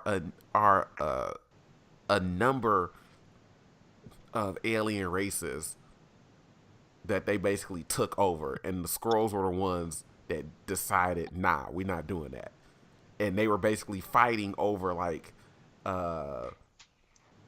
assimilating these different alien races, and they were the two ones that were left. So that's why they're warring with each other. Mm-hmm. Mm-hmm. I like all of that. I just couldn't figure out how to get it to a proper origin movie to take out all of the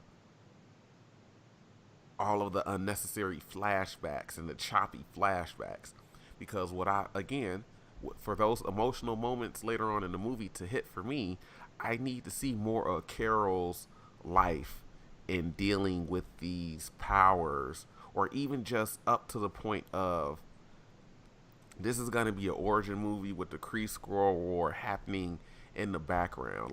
And I love Bruce's idea. For me to just spitball, have it be if you want to have some type of ticking clock, Mm-hmm. have it be a normal origin movie. We get to see Carol flying around with Maria. We get to see their friendship, this and that. You can have you can have Dr. What was his name in the comics? William? Because Wendy Lawson is a play was a play on William or Walter Lawson or something like that. I think it was, yeah. You can have him, still be Mar-Vell studying or trying to come up with this light speed technology or whatever like that. If you want to have the Kree coming to look for the light speed technology, you can have this be an origin film for her, and kind of have either the inciting incident or the midway mark be that explosion. Like the Kree can send, and this would have been, it would have been like a giant CGI fight, but at least it would have happened in the middle of the film or some shit like that. You can have the Kree figure out, oh, this is where Mar-Vell is, send a sentry down and figure out what's going on with a couple of like foot soldiers here and there. They find out, oh, Mar-Vell is doing this. We bring down the sentry. They got this giant fucking robot destroying shit. They come across it. Mar-Vell shields fucking Carol, passes on that power, and then from there, you can have him die in the explosion, or you can have him continue to mentor her throughout the film, and then die later on at the end of the film, or what have you, since they killed Mar-Vell off in this one anyway. But you can do that, and then we still get enough of that. This is my life before that. Yes. This is me gaining these powers. Hell, even if I hate when there's a very big time gap and we don't see anything fucking happen. But if you want to throw in the coma for 6 years or whatever like that, she wakes up, she starts gaining these powers and then kind of spitball off what Bruce says. But my point is that I want more of that pre-Kree life. Yeah, because that's the whole basis of some of these Marvel movies is they show you who these people are before this accident happens. Yeah. And then after the accident or whatever, their transition into, who we've known them to be. Yeah. So I don't know. And one of the complaints is that Carol doesn't have an arc in this film, and she doesn't. No. The way that she starts the film is the same way that she ends the film, except that she can light up like a fucking neutron bomb. I mean, she doesn't have, that's what I'm saying. She doesn't have a major dog in the fight unless you're just basing the fact that she's just there to get Fury. Because she don't give it, that's what I'm saying. Who is she? And I guess that's the opportunity that they have. But it's like, okay, you're meeting these new people now. They know Fury. They trust Fury. You know Fury. You trust Fury. At what point are you going, that's the thing is you better have some good bonding and some good banter between this character, especially now, because now, and this, I guess that's the sucky thing for Endgame is now people are going to be like, well, if she didn't deliver there, then she got to deliver here. So they're really needing her to just stand out. Yeah. Which, speaking of a character that didn't deliver there and then didn't deliver here was Ronan. You know what? I was really fucking upset about. Yeah. Cause there was no point of even telling us Ronan was going to be in this movie. He didn't have to. He didn't have to be in the movie. He didn't. You could have taken it out. He didn't, because I was really hoping that we were gonna. And again, I've gone on record stating that I don't think Ronan was a bad villain in Guardians of the Galaxy, but I was hoping that this movie would have done a lot more to explain why he went rogue and why he's doing the things that he's doing in Guardians, him and Korath. Korath obviously got cybernetic enhancements because he doesn't have those metal things sticking out of his fucking head. And even Ronan has changed between Guardians or between Captain Marvel and Guardians. And apparently the sequel could explain that or whatever, however you want to put it. But I was really, really hoping that this film would have done enough to kind of show us how Ronan became who he was. And I guess if the training that Nyan Rog was putting Carol through is any indication, we kind of get a hint at that extremism, because it's very much don't let your emotions control you. Think this way, do this way, do that, this, that, whap the bam. I that's a little bitty, tiny morsel to how Ronan went rogue and why he does what he does. But even then, it's like, well, how the hell did he get so caught up in hating the Xandarians for that war that they had with them? Mm-hmm. Because as we're led to believe, this Kree Skull War is the biggest thing popping. Yeah. So when does the war that his great grandfather and his grandfather after that, when did that war happen? And why the hell is he so caught up on it now? Total waste of a really cool looking and really interesting character. And especially after reading Annihilation. I mean, that's just And I didn't like the way that he looked either. His eyes were different in Guardians. They were darker.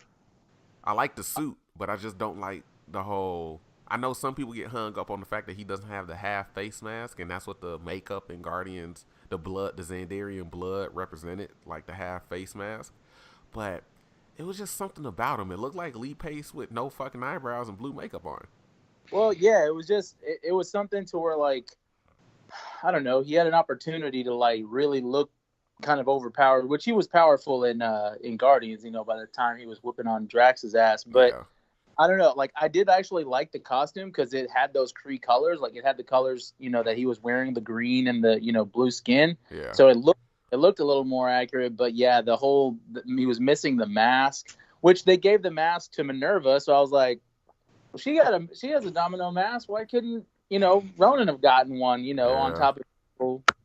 But it is what it is, man. Yeah, but I really like Bruce's idea. Oh yeah, It's a simple yeah, fix. yeah, That's how you make it so. That's the character development.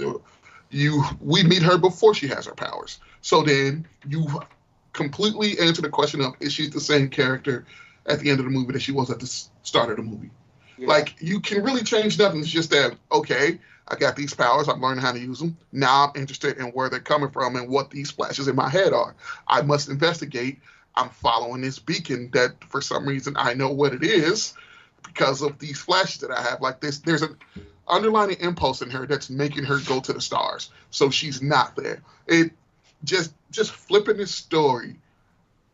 Like you can even start her in her Miss Marvel, like do a play on her Miss Marvel costume instead of her wearing a Kree. And then when she comes back, she somehow has a Kree uniform. You're like, okay, I got to see that sequel. Where did she get that? Like, what happened on her journey to the stars? Yeah. Yeah, You're I think building intrigue. yeah, that's the thing is it's building interest in the character and not just in the character in the movie sense, but like you're like if you'd have done the movie the way Bruce was just spitballed it, you'd have been like, well, damn. Not only am I interested in the sequel, but maybe I'm interested in what this character has to offer in the comics, Yeah. and then boom, there's your gateway into the comics. But that's the thing is nobody cared. But I mean that also is just a testament to the fact that nobody cares about her as a solo series. It ain't. Yeah. And I think that's a testament. Yeah. I think that's also a testament to the fact of how she's written in the comics as well. She's not written very well either, especially coming after fucking Civil War 2. Look, reading Civil War, I came out hating Tony and fully behind Steve. Reading the synopsis on Civil War 2, nobody came off likable. Yeah. Not from what I read. I didn't even stick with Civil War 2. But even then, just hating a character, when you hate someone, you're still having an emotional feeling to them. So you're still interested in what they're doing. So you're still looking at, okay, I fucking hate Tony, but I wonder what he's gonna do next. So I got to keep up because I got to see what the hell he's gonna do next. Yeah. That didn't give me that. Like it didn't make me go and just say, oh man, let me see what Carol's about up in this comic shop. Yeah. At the least. Yeah. But I there are so many. I think this is going to be an interesting topic going forward, just as far as like trying to fix the film. I'm gonna actually sit down and maybe make a video on how the changes that I would make. I was gonna go see the movie again, but I'm not rushing to go see it again. Yeah. So I might wait until it comes out on Blu-ray. If I do go see it, I'll go see it tomorrow because it's like $5 movie tickets. Yeah. So I could sit there and clearly analyze it, and then I could just once again, as soon as you do reviews and shit, I'll just shoot you notes that I've picked up from a second viewing. Yeah. So I might do. I may or may not do another kind of in-depth discussion video as well, but I'm not rushing out to see the movie again, and I think that's what's gonna.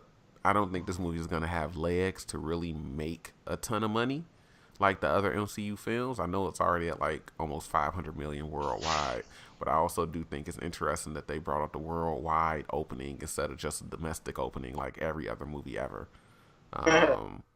So I think I will say I do think there's a tad bit of an agenda at play, but not as big as, or well, depending on which agenda. Yeah. Because I say there's two agendas, but both are completely overblown, and one's just smacking you in the face. Yeah. Yeah. But this is going to be a really interesting movie to try to fix, and I'll probably do a video on it. It's definitely middle of the road MCU films for me. I plan on doing a film on my actual MCU ranking, not a film, a video on my MCU rankings as well. So I definitely think it's like middle tier, lower middle tier. I have to actually write out the list of films and actually go one by one on where I would rank them, and then do that video, get that out the way. I mean, anything else you got? And any more thoughts on the movie, or have we basically ripped this movie to shreds enough? I I think there's always going to be something to talk about regarding this movie. on like what you didn't like and what could have been better, this and that. There's always going to be something done, something to talk about rather.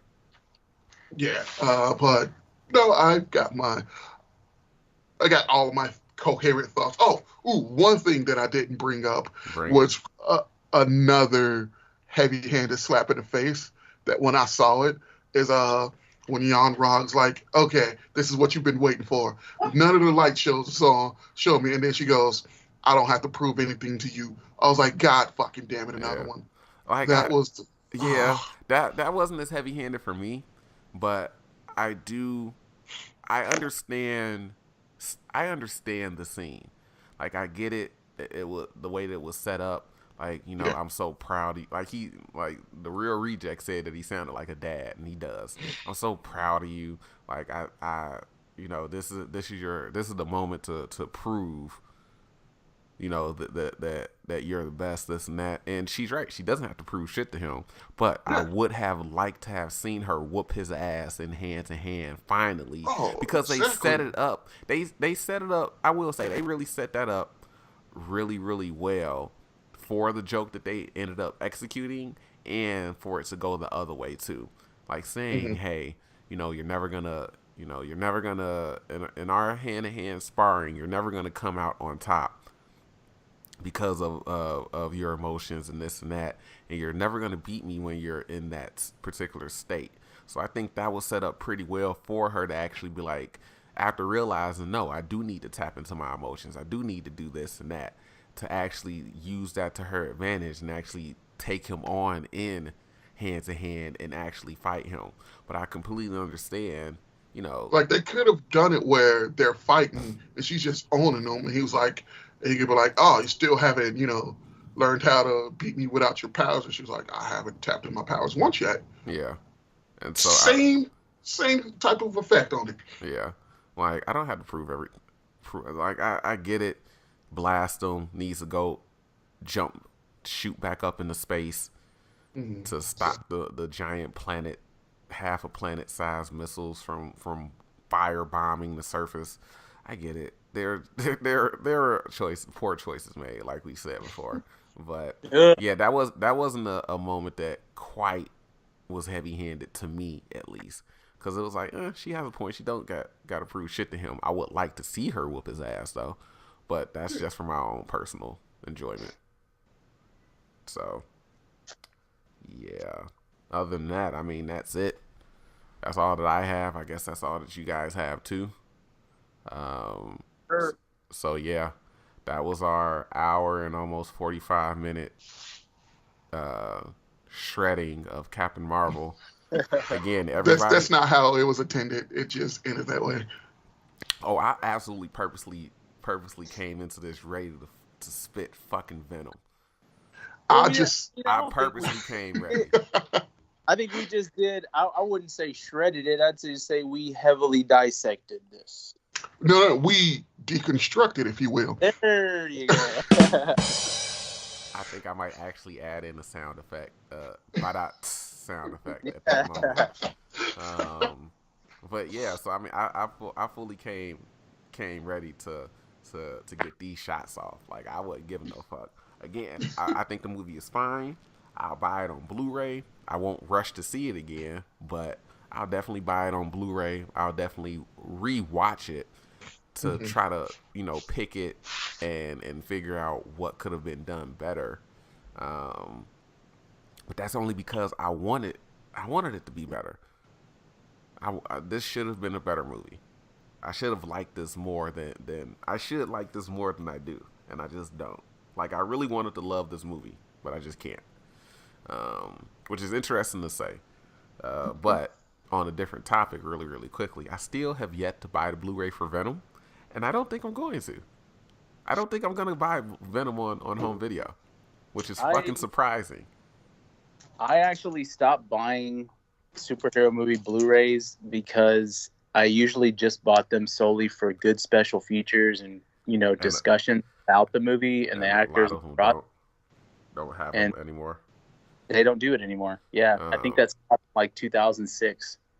Yeah, because I bought I went to Target and Walmart yesterday, I bought Jumanji: Welcome to the Jungle and Bad Times at the Air Royale from Target yesterday, and I think I saw walking around Walmart they had Blade on Blu-ray. Now in the kind of display stand that it was in, because they had several movies on display for it to pick out of off the shelf. It was in the shelf for, I forget which movie, but it wasn't Blade. So I don't know if it was Blade Blu-ray for $9.96, but they had Blade on Blu-ray. They had Underworld Blood Wars, which isn't a great film, but I still kind of want to buy it simply because it's $9.96. And they had like 2 or 3 other movies that I was like, fuck, I really want those if it costs $10. And then I saw Venom and I was like, whatever. And like just kept walking. Like I again, Venom, just like Captain Marvel, Venom is okay as far as enjoyment level, but it is not a good movie. At least Captain Marvel was fine, and it's it's enjoyable. But Venom is like, somebody on Twitter asked like, "Oh, is Venom a good movie?" And I was like, "It's entertaining, but it's not a good movie at all." It's like, so it's good, and I was like, "That's not what I said." Like, you can have a bad entertaining movie. Yeah. The next superhero movie I'm getting on Blu-ray is Into the Spider-Verse, and that's all the plans I have. Yeah, because that's a definite own. I can't wait for that to come out. I really hope that there's a lot of special features on that, especially because it's an CGI movie. So yeah. I'd really like to see the process and what they did, especially because the story was also good. But yeah, I don't buy them on Blu-ray anymore just because like the special features are just whack. Yeah. Like honestly, the best superhero movie with the best special features, there's 3 of them: Spider-Man, Spider-Man 2, and Daredevil. The Ben Affleck Daredevil. Yeah. Had like 3 documentaries. One was a documentary with like Stan Lee and Gene Colan and Frank Miller and Jose Quesada, just about like their run on Daredevil. Bendis was on it too. And then there was like a huge hour documentary of how the movie was made and like the process for the costumes and everything. So even though it wasn't a good movie, it was a good documentary. It was good special features. Yeah. So yeah. Yeah, I gotta build my collection a little bit. I'm an Underworld fan, so I definitely gotta grab like a collection Blu-ray of the first 2 movies. Everything after that, Rise of the Lycans was okay, but everything after that was pretty meh. Blood Wars was fucking. It wasn't like god awful, but Celine basically turned into the fucking Flash in that movie. She was OP as hell in that movie. Just turning into mist and popping up next to people and shit like that. And I was like, okay, I guess. Like, they really, really fumbled the bag on the potential of the Underworld franchise. But yeah, so that was a quick side note about me buying movies. I already have a review up for Bad Times at the Air Royale, which is really, really good. You guys should check it out if you can. Starts out kind of slow, but I think it finishes and ties up very, very nicely. I think I did a review on Jumanji: Welcome to the Jungle for the channel. I'm not entirely sure. If I didn't, I'll do a super late review for it. But I remember going on record saying that I think I did do a review for that, because I remember saying I had a better time in the theater watching that than I did The Last Jedi. Okay. And it was a more enjoyable movie than The Last Jedi. Wow. Yeah, for me, The Last Jedi was boring. Like Bruce said, God, was it? Like Bruce said, it was like a 2-hour car chase. A slow speed car chase. Yeah, so it like.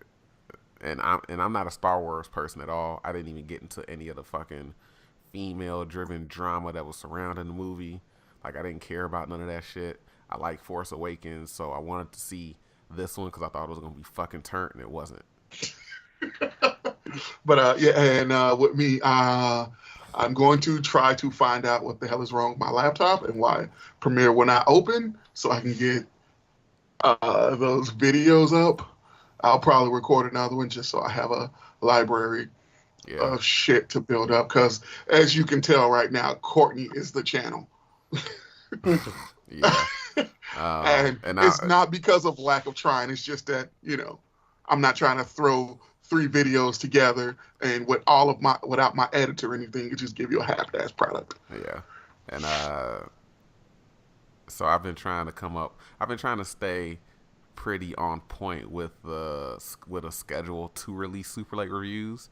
So I think they're gonna be like either Tuesday or Wednesday, and if there's a movie that comes out the weekend before, because I probably won't be able to see it until like that Sunday or Monday. Movie reviews will be coming out on Thursdays, and like super late reviews are going to be coming on like Tuesdays or Wednesdays, one or the other. I'm trying to get a head start enough. I haven't played video games at all since I've been off work, so I tried to binge watch Vikings because I really need to catch up on Vikings. But a nigga was falling asleep, so and that's not because the show is boring. He works nights. I work nights, and when I'm off, like I just, I wake up early as fuck for no reason, and I go to sleep at, I might go to sleep at because of the time change yesterday. I went to sleep after 7, might have been closer to 8, mind you. Regular time that would be 6, closer to 7. But around like midnight, I was dozing off a little bit. Got up, jumped in the shower. That woke me up. But then eventually I was like, I think I'm just go to sleep. So I think I went to sleep at like 3 something. But yeah, so super late reviews are gonna come out Tuesdays or Thursdays. I'm gonna try to get ahead and record enough reviews to actually just have them posted. I need to get with Bruce and try to figure out why I can't like tweet, like schedule tweets with the premiere of the video. I gotta look into that because that option just doesn't come up for me anymore. I'm gonna try to start doing more skits. I might do the MCU ranking video and the what was the other video that I said I was gonna do? Whatever. I have a whole bunch of ideas bouncing around that I forget and remember. So I'll try to get something going. Also, I accidentally got us a sponsor. What? Yeah, it's. I'll tell you more about it. But yeah, just so going forward, you're going to see small ads for the video. It's not anything big. It's just a small sponsor. But yeah, still, I don't care if it was if it was Dollar Tree. A sponsor. Once I explain it to you, it'll all make sense. All right, then I'm interested to hear this shit. So yeah, I think another thing is as far as like the podcast, again, maybe Bruce, since this is something that I'm gonna try to keep up with, maybe doing the Podbean subscription is gonna come back in handy. We can start hosting it through there. And then maybe posting the RSS feed to iTunes and Google Play. And then maybe John will be like a regular host for that. And it'll just turn into like a debate podcast / or whatever the fuck I want it to be. Works for me. So, yeah. Because I'm catching up on Screen Junkies movie fights. And that's kind of the idea for the debate that I had, but I don't just want to straight up take their idea. But then I'm like, well, maybe it could be like more current news, but a one-on-one format versus like a 3-man triple threat format, whatever. So, but yeah, hopefully it'll still. I think I still want to keep it in the debate-ish arena, just so we can kind of have some arguments. I'll be wanting to argue with people. So, especially with this, they'd have already run into the ground on Twitter already, but this whole unpopular opinion, whatever thing that's been popping up on Twitter for the past like 2-3 weeks, that they've run into the ground already, or at least it seems like 2 to 3 weeks. That's how much I've been fucking seeing it. But yeah, so I posted my unpopular Marvel edition opinion about Iron Man 3 and everything surrounding the Mandarin was fucking genius. Fight me. These hands ready to eat for everybody. So yeah, so I think John will probably be like a regular co-host for the whatchamacallit, for the podcast, and yeah, so I'll get off this thing. I've been sitting in this chair way too long. I need to go get in the shower. I'm sweaty. I think John's phone died, but yeah. So we'll get up with you guys later. Look out for more stuff on the channel, and yeah, peace out. Later.